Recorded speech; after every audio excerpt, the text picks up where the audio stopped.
피 수준에 그칠 것이라는 전망도 나오고 있다고요.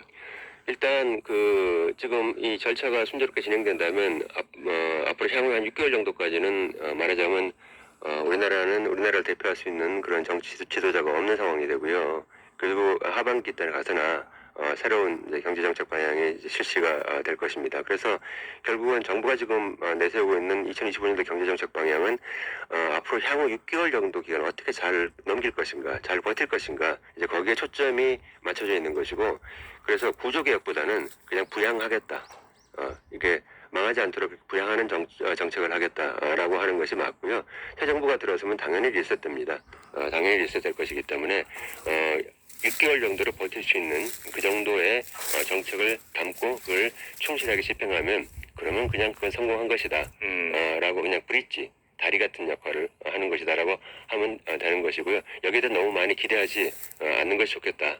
그렇게 생각하고 있습니다. 예. 무엇보다 내년 경제 정책 방향에는 최종 의사 결정권자인 대통령의 부재에도 불구하고 한국 경제가 제대로 작동하고 있다는 점을 보여주겠다는 의지가 담길 것이라고 하는데요. 대외 신인도 관리 방안을 위해서는 또 어떤 것들이 담겨야 할까요? 한국 경제가 제대로 작동하고 있다는 점을 보여주겠다는 의지, 이게 한국 경제의 작동이 의지 가지고 되는 것이 생각됐죠. 근데 이제 지금 정부의 가장 큰 문제점은 뭐냐면 현실 인식이 제대로 안 되고 있다는 거예요. 계속 지금 그랬습니다. 지난 2024년도, 2023년도 마찬가지고요.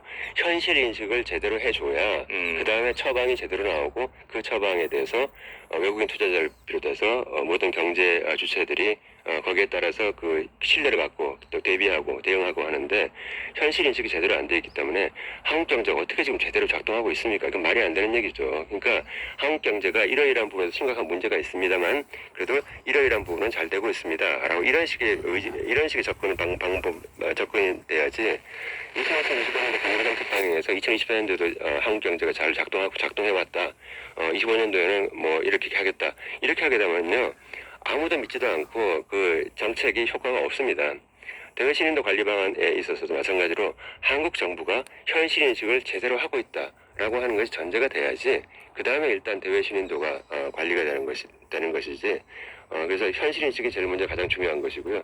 두 번째는 대외 신인도 관리 방안에서 여러 단기적인 방안들이 있습니다.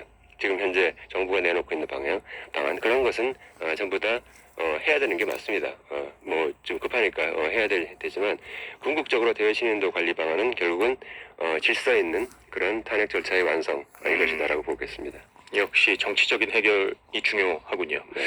자, 또 한 가지 짚어볼 것이 미 연준의 올해 마지막 FOMC인데요. 올해는 세 차례나 연속으로 금리 인하를 단행했지만 9월 FOMC 때와는 달리 내년에는 금리 인하 속도를 조절하겠다 이렇게 시사를 했는데 어떻게 해석을 해야 될까요? 이게 지금 금리가 떨어졌습니다만은 오히려 내년에 한 4차례 정도 금리 인하를 하겠다라고 하는 예상에서 이제 이렇게 되면 내년에 한 2차례 정도만 금리 인하할 것 같다.